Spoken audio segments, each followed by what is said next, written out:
What is going on, guys? Ghost here. Happy Christmas to everybody. Merry Christmas, if that's the word of your choice. I don't know, my girlfriend gets mad at me when I say Happy Christmas instead of Merry Christmas. It's a weird thing. Regardless, I hope you guys have had an enjoyable holiday. Mine has been pretty crazy busy between all the shopping, presents, and making food. I've also had a radiator burst a pipe in my house, so that was a fun evening and night of being awake and bailing out water. But that's all fixed up now. Christmas is over, we've got New Year's coming around the corner, but finally I have some time to dedicate to YouTube and Twitch again.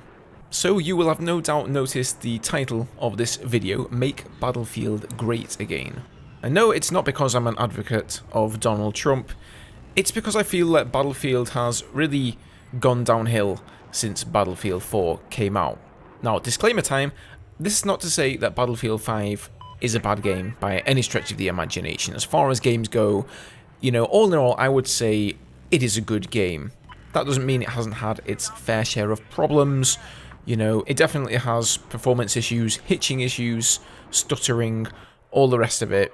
And of course the newest TTK fiasco, and a lot of people are against many of the mechanics in the game, like the dumbing down of vehicle mechanics, for example. But overall, I would still say it is a good game. But what really spurred the thought process behind this video is I was streaming the other day, and a lot of old people who used to watch my BF4 content in the past came into the stream, and we were chatting about Battlefield and the fact that you don't really get those Battlefield moments anymore in Battlefield 5. Now, I know the term Battlefield moments have kind of become a cliche term, because if you guys remember, the Battlefield 4 marketing campaign had these really cheesy videos. I'll see if I can find some and put them in the background footage here, but they were super cheesy. It was basically a person sat in front of the camera describing them playing Battlefield 4 and what had happened, and the guy would be like, oh yeah, we were like flying in a jet, and then I ejected out, I landed down on the flag, I capped the flag, two guys came in, we killed them both, and it was awesome! And yeah, most of them sounded something like that. They were super cheesy.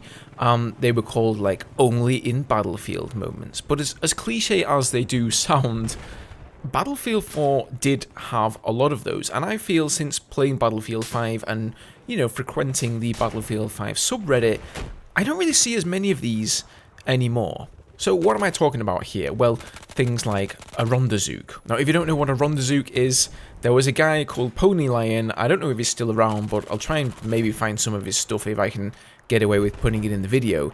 But he made an entire YouTube channel, pretty much, out of only doing this in Battlefield 4. And what it is you eject out of a jet via the ejector seat. So unlike in BF5, you don't fall down below the jet, you actually get thrown up above the jet. You then turn around, RPG the jet that is tailing you, and then you parachute down on top of your jet and climb back in and just fly away, which is probably one of the most badass moves you can pull off in the entire Battlefield franchise. And back when they used to have a lot of Battlefield top plays videos around and people making those sorts of videos, you would often see things like that, and I think that's probably where Pony Lion became well known. Now obviously, the reason this is impressive is it takes off a huge amount of skill. RPGing a jet is not easy when the weapon is flying straight forward, and then on top of that, landing back in your own jet and flying successfully away is another feat altogether.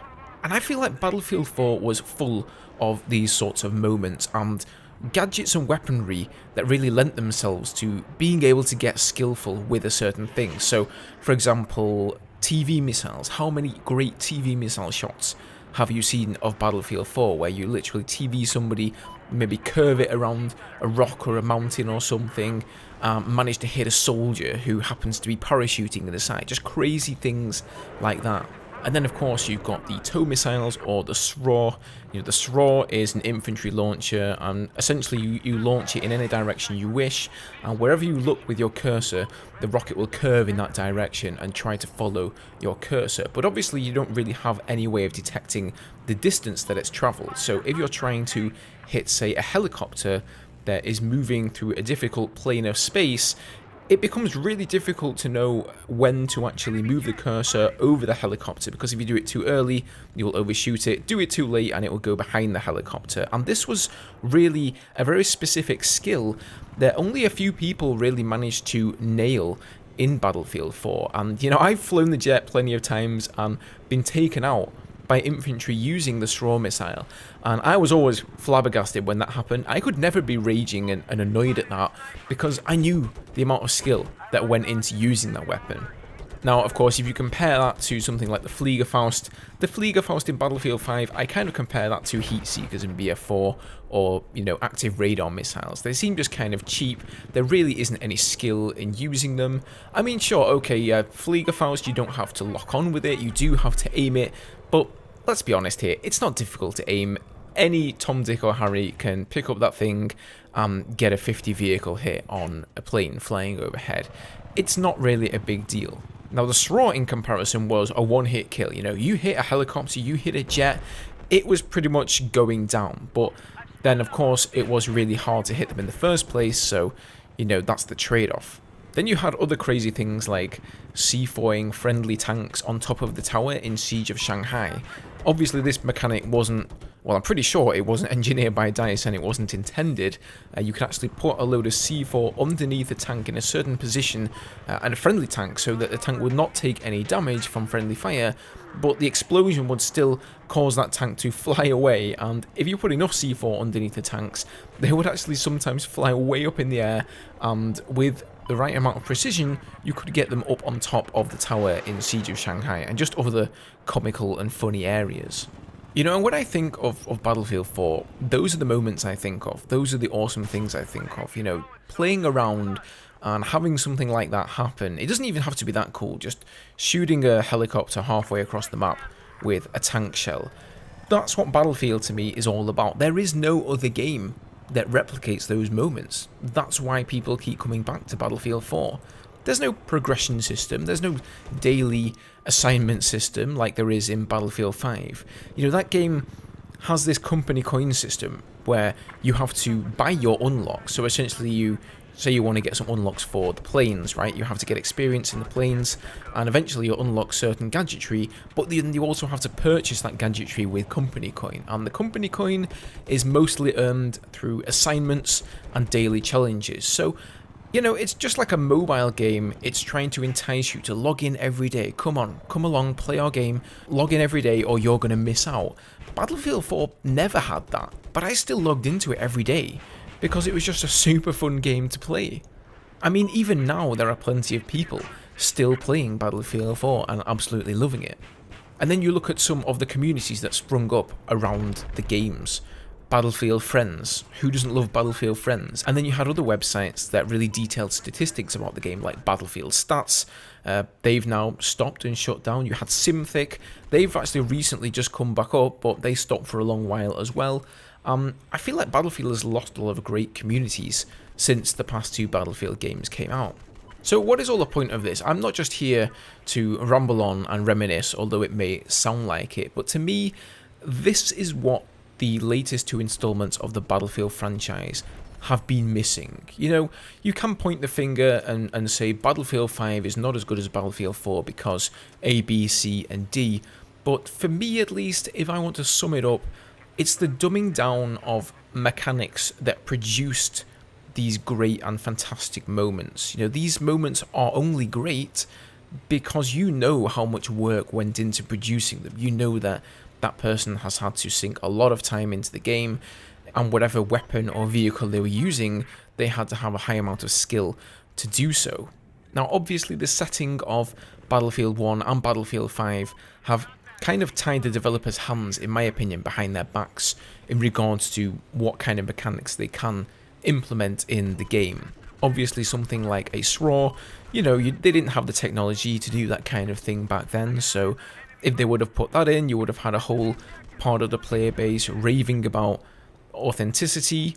The same goes for TV missiles, and because now when you spawn in a plane you get this pilot loadout, so you can't spawn as an assault player with a Panzerfaust, for example, rendezvous are no longer possible. So I really think that DICE should go back in regards to the new Battlefield game, which I'm sure they've started working on already, and really take a long hard look about what made Battlefield 3 and Battlefield 4 such great games. I mean, for me personally, the fact that I was able to sink so many hours into just this one small part of the game, which was flying in the jets. That speaks volumes to the depth of the game and how complicated it was, really. You know, you really couldn't be amazing at everything. You couldn't be the best jet pilot, the best scout heli pilot, the best attack jet pilot, and the best infantry player all at once, because somebody else who was dedicating all of their time to one of those aspects was always going to be better than you were. And that was what was so interesting about it. You know, you guys know my channel for me playing in the jets, but I love to watch other people do their thing in a helicopter or be a great infantry player, and I could really respect that.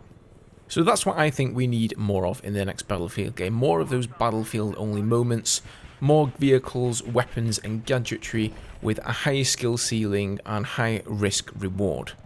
But that's it, guys. I have blabbered for long enough. This was totally unscripted. I really just had this thought in my mind, and I really just wanted whatever came first to mind to go into the microphone.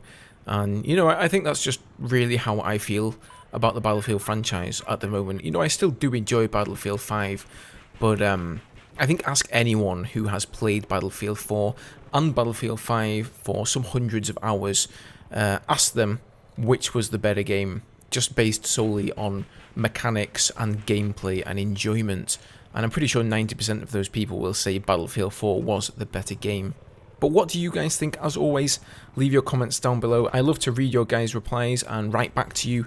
So feel free to do that. Leave a like down below if you enjoyed. Subscribe for more Battlefield and some Modern Warfare. And I will see you guys in the next video. Merry Christmas.